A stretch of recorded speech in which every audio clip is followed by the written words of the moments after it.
and a lot of men would find irresistible. He looked past her, through her. He wasn't interested in a quick fling with a social diva. Experience had taught him to stick with his own kind. The women he'd been with tended to be members of the intelligence community or in the military.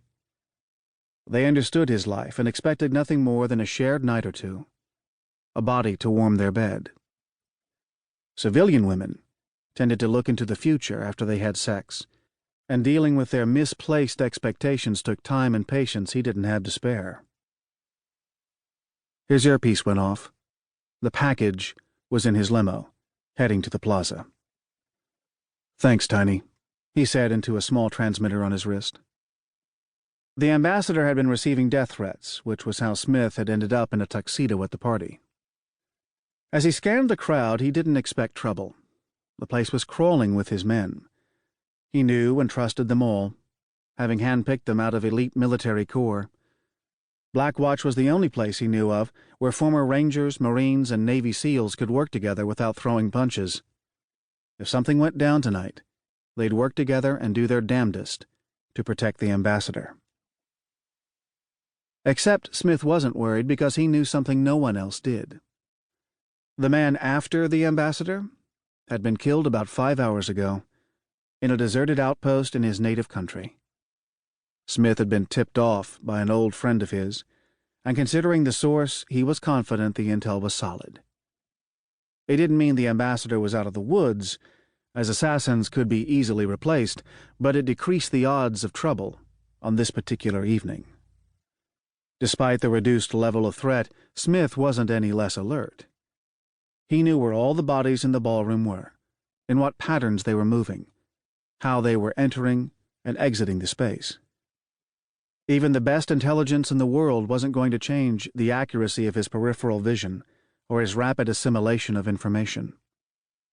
The watchfulness was second nature to him, as immutable as his eye color.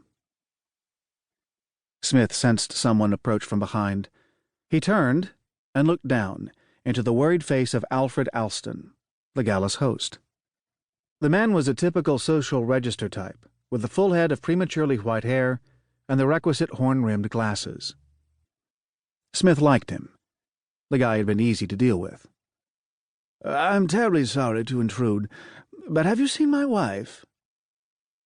There was a slight English cadence to his vowels, no doubt left over from when his family had crossed the Atlantic, back in 1630. Smith shook his head. "She should have been here quite some time ago. She would hate to miss the ambassador's entrance." Alston's thin fingers came up and fiddled with his bow tie. "Although I'm sure she'll turn up." The strain around the man's eyes was more truthful than his words. "You want me to send one of my men over to your place?" Because Alston had been such a good sport, Smith wouldn't have minded the extra effort. Besides, it wouldn't take long. His boys had a way of getting through traffic that made NYC taxi drivers look like they were from the Amish country.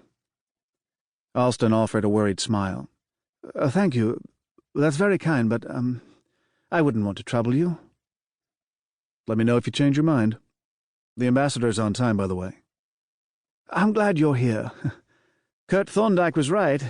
You put a man's mind at ease." Smith resumed looking around the room. In another 20 minutes the ambassador would show up.